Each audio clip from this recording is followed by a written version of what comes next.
কাটাইলে। তো এই ক্ষেত্রে আসলে অনেক রাইডার মানে পরামর্শ দেয় না আর কি বিট কাটানো। আর আমরা যারা আসি লোকাল গাড়ি চালাই আর কি, তখন তারা মানে বিট কাটানে কিছুদিন চালানোর জন্য, মানে যে কদিন আর কি চালানো যায়। কিন্তু দেখা যাচ্ছে বিট কাটাইলে টায়ারের অনেক ইয়া হয় আর কি, ধক্কল পড়ে। যার কারণে দেখা যাচ্ছে যে অতটা পরিমাণে আপনার টায়ারটা বেশি সার্ভাইভ করতে পারে না, অথবা অনেক অল্প হিটে টায়ার ফাইটে যায়, অনেক মানে ইয়া দেখা যায় আর কি, সমস্যা দেখা যায় আর কি। চলতি গাড়িতে আপনার গ্রিপও তেমন একটা ভালো পাওয়া যায় না মেবি। তো অনেকে বলে কি যে টায়ারে বিট কাটানো উচিত না আর কি। তো আমার হিসেবে একটা টায়ার যতদিন চালানো যায় চালানো উচিত, বাট পরে বিট না কাটানোই ভালো। এই রাস্তাটা ফাঁকা থাকার কারণে আসলে অনেকেই ঘুরতে আসে, সম্ভবত ফ্যামিলি নিয়ে আসলে আসে। পয়েন্টু যেটা বলতে চাচ্ছিলাম আসলে বলতে পারবো না, এই হচ্ছে ব্যাপার আর কি। এই রাস্তাটা খুব মিষ্টি একটা রাস্তা আর কি, আমি যতবারই আসি না কেন ততবারই আমার ব্যক্তিগতভাবে ভালো লাগে আর কি। ঘুরতে আসার জন্য এটা পারফেক্ট রাস্তা বলতে হবে আর কি, সুন্দর আর কি। বন্ধুদের নিয়ে আসার জন্য বেস্ট, আবার ফ্যামিলিদের নিয়েও আসার জন্য বেস্ট আর কি। অনেক সুইটেবল একটা ইয়ে আর কি রাস্তা।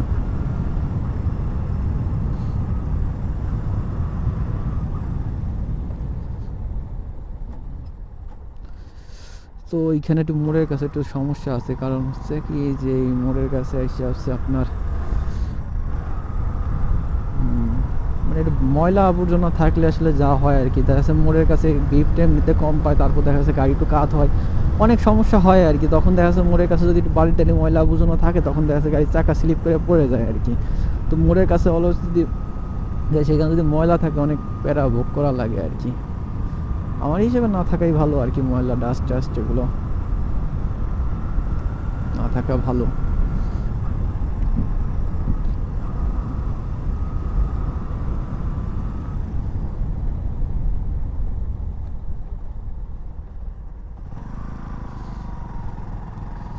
এ দেখা যাচ্ছে যে প্রায় পৌঁছায় গেছি আর কি। এই পাশে ওই পাশের তুলনা মানে এই পাশে ঠান্ডা একটু বেশি, ওই পাশের তুলনায় এই পাশে ঠান্ডা বেশি আর কি, সেটাই আর কি ব্যাপার, তেমন কিছু না। তো জ্যাকেট থাকলে তো একটু ভোগান্তি ভোগা লাগতো না, যেহেতু জ্যাকেট নেই তার কারণে একটু ভোগা লাগতেছে। আগে সিল্লের বাজার আপনার বিখ্যাত ছিল হচ্ছে কুশলের জন্য, বিখ্যাত ছিল বাঁশের জন্য, বিখ্যাত ছিল মানে বাজার ধারে কাছে আপনার সিল্লের বাজারই সব থেকে বড় ছিল। এখন তো দেখা যাচ্ছে যে গোপালগঞ্জের বাজারই সব থেকে বড়। আর আগে দেখা যাচ্ছে যে আপনার গ্রামে গ্রামে হাট হতো, সেইখান থেকে মানুষজন সব কিছু কেনাকাটা করতো। আসলে যোগাযোগ ব্যবস্থা এত ভালো হয়ে যাওয়ার কারণে আসলে যাওয়া আসার ব্যবস্থা ভালো হওয়ার কারণে আসলে এইগুলো কোনো ব্যাপারই না, এখন অনেক দূর থেকে মানুষ বাজার করে। কিন্তু আগে তো এগুলো আসলে সম্ভব ছিল না, অনেক কষ্টসাধ্য ব্যাপার ছিল। যখন দেখা যাচ্ছে ঢাকা যাইতে আপনার 1 রাত লাগতো, লঞ্চে করে যাইতে হতো, তখন আসলে আরও বড় ঝামেলা ছিল। যার কারণে মানুষের যোগাযোগ ব্যবস্থা যত ভালো, মানুষের সুযোগ সুবিধা তত ভালো। দেখা যাচ্ছে আমাদের জন্য এটাই অনেক কিছু। এই রাস্তাটুকু যদি ঠিক হইতো মেবি এটুকু মানে অন্য ইসের বোতার পড়ছে, যার কারণে একটু করে নাই আর কি। যেটুকু টুঙ্গিপাড়ার ভিতর পড়ছে মেবি ওইটুকুই করা হয়েছে আর কি, বাকিটুকু করে নাই।